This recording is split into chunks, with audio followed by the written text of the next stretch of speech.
Good evening. How you guys doing? Sheriff Matt Aller here at Audrain County. So it's a little after dark. Actually, it's a couple hours after dark, and the wind was just ferocious here today. 25-mile-an-hour sustained winds, 30-mile-an-hour gusts. Not a lot of shooting was going to happen, but I wanted to get you guys something that I thought might be productive. So I got to thinking and kind of cruising YouTube a little bit and started seeing people that had prepper type stuff, you know, zombie apocalypse stuff or fall of Western civilization apocalypse stuff. And it got me to thinking what I might take with me if I had to head for the hills. You know, obviously food and water would be a thing, but, you know, water is one of those things that if I have to run off into the brush here locally, I know where I can find drinking water. Food is one of those things that you're not going to be able to take a lot of it, maybe some non-perishable stuff, but for the most part, if you're talking about sustained living, kind of off the grid, it's going to be subsistence lifestyle, right? You're going to have to kind of get food as you go along. And that got me to thinking about what guns I would take with me if I had to run off into the brush for an extended period of time.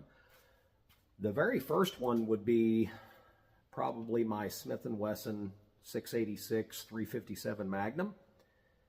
It'll also shoot 38 Special. The other one, probably because it's within arm's length, would be my trusty Model 92 357 Magnum rifle, which will also shoot 38 Special. You have to forgive me, I'm using a toolbox here, and it's got a bunch of dust and stuff on it. That's what I'm going to be working off of. I'm out in the shop. So there's a reason, a specific reason that I picked those two particular guns. The very first reason is they both use the same ammunition. How convenient is that? When you look back in time, there's a reason that folks that lived on horseback out on the plains and on the prairies and in the mountains for months and months at a time had a handgun and a rifle that were chambered in the same caliber, because it made it awful easy for ammunition. The second reason is, and I think we talked about it during the Model 92 rifle review, is a lot of these straight-walled pistol cartridges, when you put them down the tube of a rifle-length barrel, they really shine. I started looking when I was thinking about this, and even standard pressure 38 Special out of this 16-inch barrel should be running somewhere around 1,000 to 1,100 feet a second, depending on how it's loaded. 158 grain bullet moving 1,000 feet a second, that would be enough to probably take care of most any two-legged predator, and probably take care of deer-sized game, probably anything in the lower 48 states, and even the rest of North America short of a brown bear. Provided you got close enough and placed a well-placed shot, that would be a pretty good option to put food in your mouth. Now, the next thing comes as to how to feed the gun, right? So that got me to thinking about a couple of different things, and I thought of a couple of different options, but the option that I thought was kind of the most neat and the most convenient, I guess. And I've got my hunting bag here. Got a couple of bottles of water I keep in this bag all the time. I take this if I go coyote hunting, deer hunting, anytime I'm out in the brush, I've got a couple bottles of water. Now here locally, if I had to go live in the brush, I know where to find drinking water. A little bit different, you know, I'm in a pretty rural area, so I'm a little bit different than most city folk. Might be a little harder for them to find drinking water if they had to run up into the brush, but I kind of know where to find it. But anyway, so A couple of the things that I thought about was how to feed my gun. I've got this rubber mallet. We'll talk about that here in a second. I've got this pound of Winchester Auto Comp pistol powder. I did a little research, and Auto Comp can be used to load both 357 Magnum and 38 Special. I try to find powders like that are somewhat universal, that I can do multiple things with, and Auto Comp, Winchester Auto Comp powder can load both 38 Special and 357 Magnum, which both of these guns will shoot. I have a box of 158 grain semi-wad cutter hollow point bullets made by Hornady. There's 300 in here.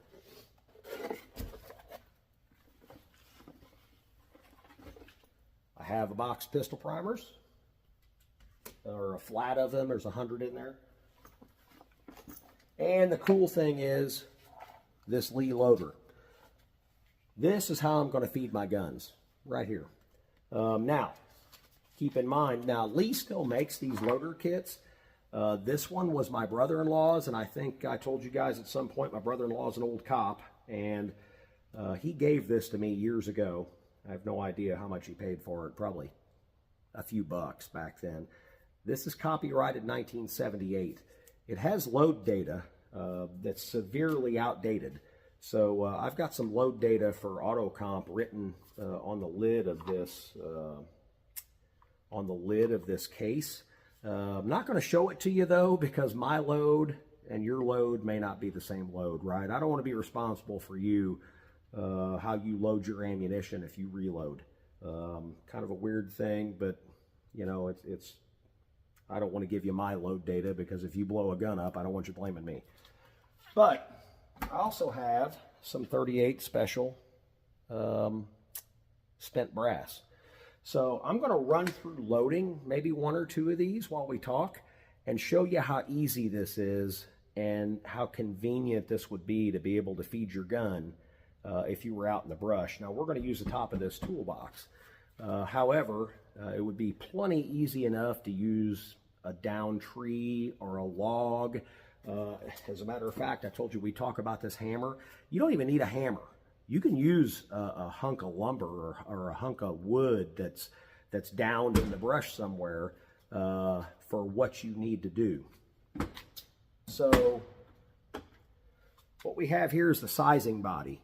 So you're going to put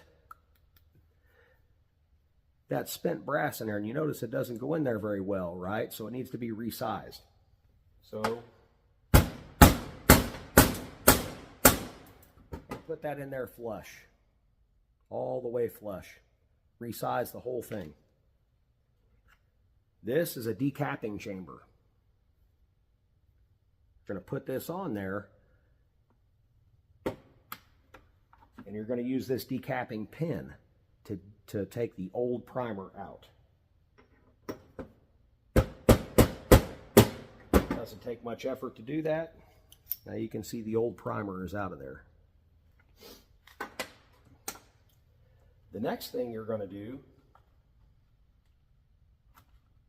if I can get that dude out of there, this is the priming chamber. So you're going to put a primer right there. So I'll show you real quick.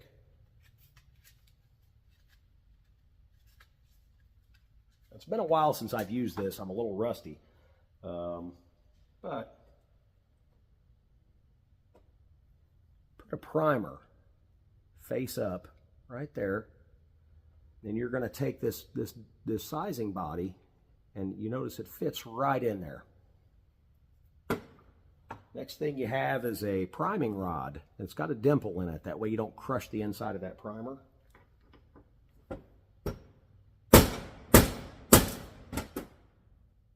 And you're going to want to mount that flush. You can see that primer is flush with that. And you're going to want to take this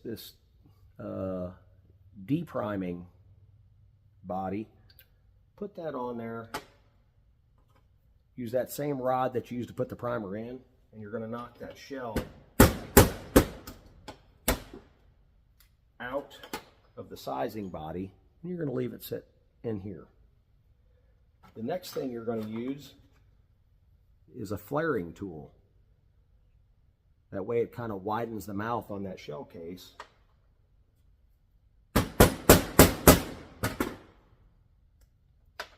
That way it doesn't shave lead off the bullet. I can feel that that's been flared a little bit. So you're going to want to leave that in there. And you're going to want to put this down on there just a touch. Right? That way you're not resizing it again and closing that up. Next thing you're going to do is you're going to add your powder charge. And again, I'm not going to tell you my powder charge. You're going to have to do your own. You're going to have to do your own homework with how much powder you put in that case. But you're just going to dump it right down that sizing body.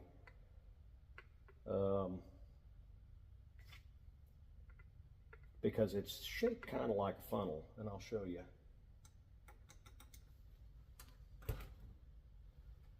So you can see that's kind of funneled right there. All right, so you're going to leave that all together. Going to snatch yourself up a bullet, and you're going to drop it right in there. And then remember that priming chamber? This rod here is threaded, and it's got a concave there for the nose of the bullet. Now I've already got this pre-adjusted, so you're going to set that on there just like that, and you're going to use that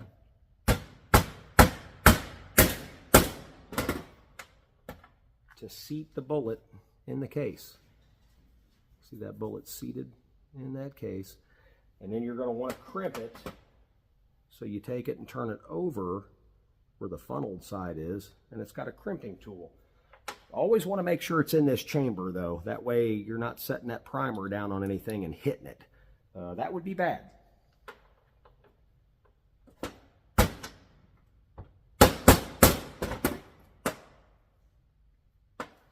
And you have a nice taper crimped, fresh 38 special, 158 grain lead semi-wad cutter hollow point to run through one of your Apocalypse guns.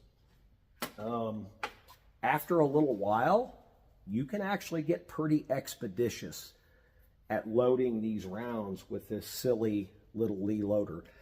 I looked a while ago, and those things used to sell for about 35 or 40 bucks. I think they're $48 now from Lee Precision. Available in a multitude of calibers. They have 223 or I guess 5.56. There's a debate about that, and I'm not going to debate it with you. 270, 30-06, 45 ACP, 357 Magnum, 38 Special, 243 Winchester, I believe, 30-30.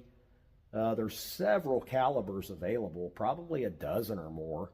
Now, the one thing I will tell you is the bottlenecked rifle cartridges, they only neck size. They don't size the full-length case. So you really need to use brass out of your own rifle, because if you use one that came out of a tighter or a looser chamber, it won't resize the full length of the brass, and you may have a tough time chambering that round. But, you know, for 50 bucks, if you can find the powder, the bullets, and the primers, and throw them in a bag, you can pick up, as long as you can police up your brass, you can take, I know some of this 38 Special brass that I use, I hand load quite a bit. Some of this 38 Special brass I use has been loaded 15 and 20 times. Now, bottleneck rifle cartridge may be a little different. They take a little more stress and beating than a straight-walled pistol cartridge, but a lot of the stuff that I'm using in 357 Magnum has been loaded 10, 12 times. 38 Special, some as much as 15 and 20 times. So you could theoretically take, you know, 100 rounds of live ammunition, police up your brass, have enough powder and bullets and primers, which is much easier to carry than loaded ammunition, and take that 100 rounds of brass and get, shoot, 1,500, maybe 2,000 shots out of that. I did a little bit of math, And based on the charge that I'm using of this Winchester Auto Comp, I can get over 3,000 rounds out of a pound of powder, and a pound of powder is about 30 bucks. I don't know what 1,000 pistol primers are now. I'm still loading stuff that I bought 2 and 3 years ago. The Lee loader is 50 bucks. So to buy 3,000 rounds of, even let's say 1,000 rounds of pistol ammunition, you're talking about, the average right now is 30 bucks a 50. So you're probably talking $600-ish. You can probably get it a little cheaper if you buy in bulk, but you're probably talking 400 bucks for 1,000 rounds of pistol ammunition, when you can buy the components and reload it for a couple of hundred for the same money. And it's easier to carry, right? Because you're not carrying all that extra brass. You're not carrying 1,000 rounds of brass. You're carrying 100, and you're loading it 10 times. So anyway, I hope you found this helpful, and I hope it was a good apocalypse tip for you apocalypse preppers. You can certainly do worse than one of these $48 Lee loaders. To throw in a bag, it's literally in a box the size of a lot of checkbooks or a wallet. I mean, it's actually pretty cool. And even if the apocalypse don't come, if you're like me, you've got more time than money. So you can sit around and do some hand loading and work up some decent loads for your firearms for maybe a third of the cost. The more you use it, the cheaper it gets to own, right? So I would say within the first 400 or 500 rounds, it'll probably pay for itself if you're buying factory loaded ammunition. So anyway, hope you found this helpful. Don't forget to like and subscribe, and I hope you survive the apocalypse. Have a nice night.